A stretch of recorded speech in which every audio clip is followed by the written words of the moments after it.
We had actually planned to make a big circle through the Cyclades and visit about 10 islands, but unfortunately the Meltemi was about to hit. You might have heard of that. It is a very strong northerly wind, and we didn't really feel comfortable sailing with that or hiding out for about 2 weeks or more. So we made a split decision and sailed back to the mainland where the wind was way less strong. Welcome to the video. It's the wrong computer. My notes are on the other one. Wait a second. Welcome to the videos of See the Little Things. This year we learned how to sail grease on our 36-foot Beneteau, and yesterday we hit 1700 subscribers. Thanks for joining. I'm ready. Last week we arrived in Mykonos. This week we leave it. If you want to know how we got here, check out the playlist. It's 5:30 almost and we're leaving. We are in Mykonos still. We are going to head over to the mainland, which is a 65-mile trip. It will take us about probably 13-14 hours, so we decided to leave early because it's going to be very windy the coming days and we will probably be stuck wherever we're going to go. It's a bit of a rocky night. Are you ready for this? Oh god, yeah. I'm very tired. I'm doing good. It means I'll be taking the first shift. Right, but before we go, we need to fill up with diesel. So let's see if we can get diesel from the jerry cans into the fuel tank without spilling. Zin is ready too. 9. Hello Zin, are you in 7? Alex is taking out the anchor. I'm gonna steer out. And today we're driving with navigation lights on. First. Nice spot, honey!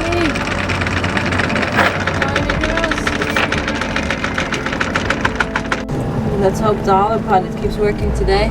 It's often not there. It says no pilot. We're gonna see the sunrise today. I'm so happy about that. I always wanted to see the sunrise in the boat. Today I'll do it.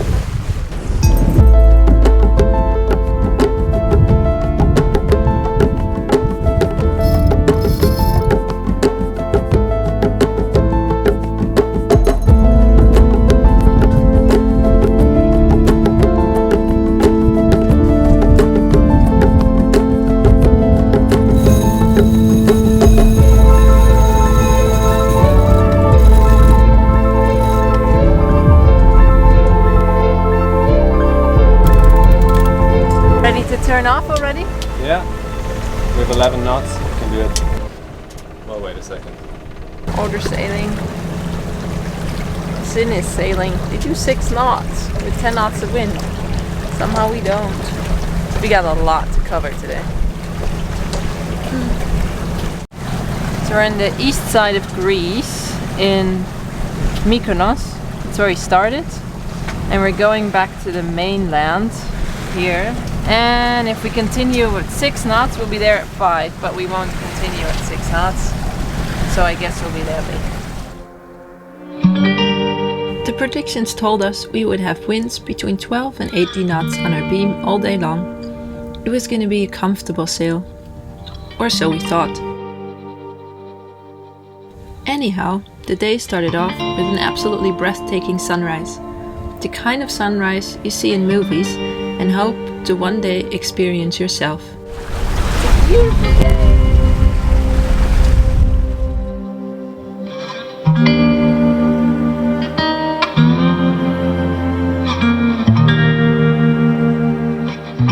Soon the winds were strong enough to turn off the engine for real this time, and the conditions were fantastic. The sea was perfectly flat and we graciously glided through the water with 6.5 knots. Before I knew it, 3 hours had gone by and I felt as if I had just taken the wheel 5 minutes ago.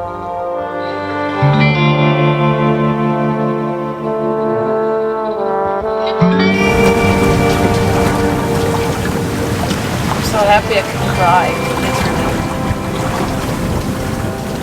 I don't know. It's so pretty.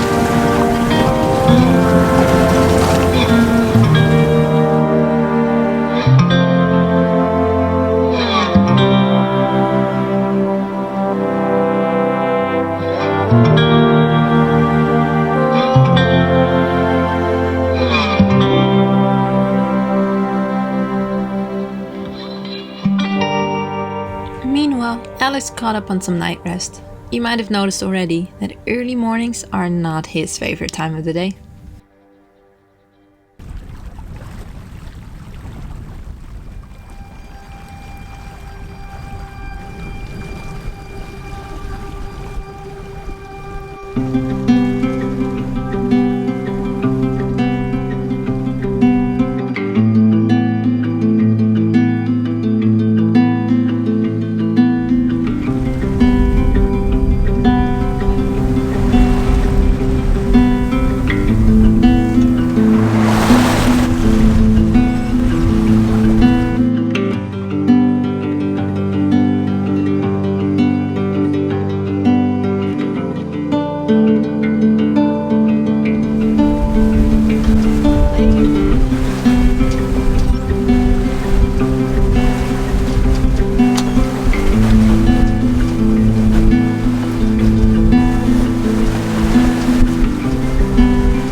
It is 2 o'clock right now, and we have been going at 7 knots for a couple of hours now. And we're going upwind, and we have about 2 to 3 meter waves hitting us from this side. So it's a quite exhausting wave sailing. It's really exhilarating. It's super fun, but it's hardcore work. I mean, I'm gonna have muscle ache in my shoulders tomorrow. Alex and I have been switching like every hour or so because you can't go stand behind the wheel a lot longer than an hour, because then it costs so much energy. But it's really fun, and I think we'll be there in probably 2-3 hours, 3 mostly likely, which is really fast because we did 65 miles, but we've been racing the whole way there. We had a couple of dead patches on the way, and then we had to motor through, but that was alright because we had time to get lunch and stuff like that, because like this you can't do anything. I mean, look at the boat here, everything's just swaying. The clothes are coming out. Alex is over there, but you can see the water here. It's right at this window. I'll show you the other window too. Here you can see the waves coming at us. They're alright. But, oh, there you go. To go up again now. Just had to go to the toilet and wanted to tell what was going on. But I can't stay down here too long. I got a bit weird in the tummy. But it's actually alright. I'm doing quite okay, as long as I sit. We reefed both sails. Small main. Small Genoa. Big waves.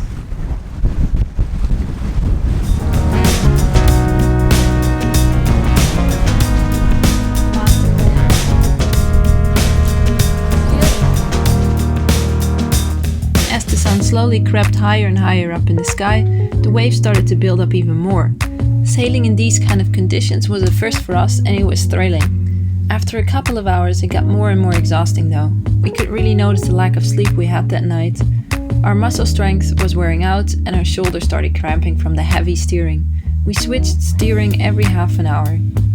So we've had 28 knots already, downwind though, and that felt not as crazy as today. Probably the waves also from the side make it feel a lot more intense than when they come from behind and you're just surfing them. Like this, they keep picking you up and pushing you over, so you really have to anticipate and steer into it every time, so it's a lot more exhausting and feels way more intense. You can see the boat going back and forth. Woo. Steering man.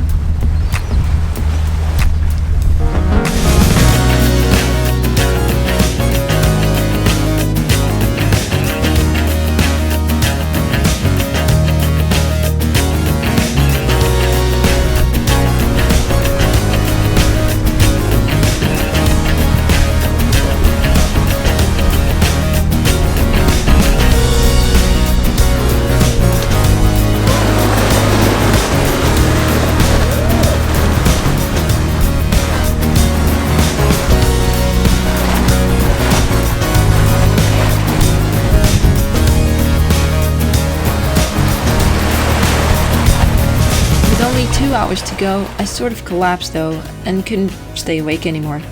I was just completely drained of energy. Alex always stays calm and keeps going in these situations, so he steered us safely into the harbor while I crashed in the cockpit, not even noticing the extreme rocking of the boat as the waves had now turned into mayhem. Today we are in Indulging on the mainland, close to Athens. We have to leave tomorrow before noon because we are on a charter pier, and Friday, tomorrow, it's turnover day. Till this afternoon we were ready to do this. I was preparing and checking voltage of the starter battery because we almost burnt it when we had a broken battery isolator. So I checked the voltage.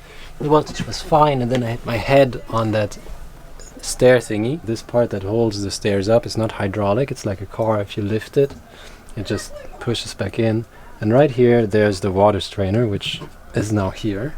This thing just shot itself through the pipes of the water intake and totally destroyed the stupid strainer. Let me explain a bit more. For all of you who have a 361 out there, this is actually a very dangerous trap. Most stairs have this hydraulic, you need to push it down to close it.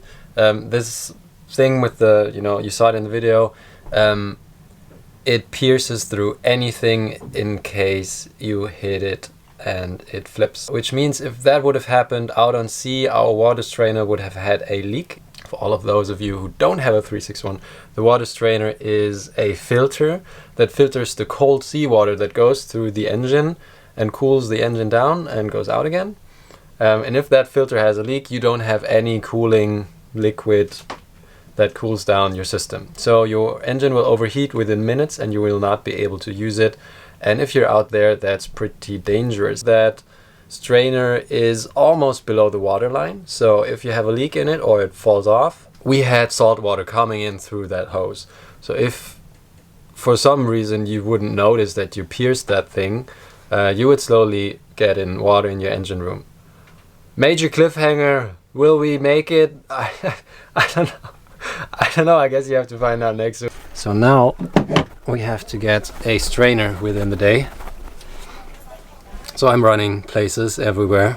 There's 2 marina stores close by and none of them had the right size. So we went to the guy who lent us the berth until tomorrow morning and told him about our misery and asked him if he could stay a day longer. He said now we have to leave, but he also said he's going to Athens and he can bring us one. So now, tomorrow at 11 we will have our new strainer.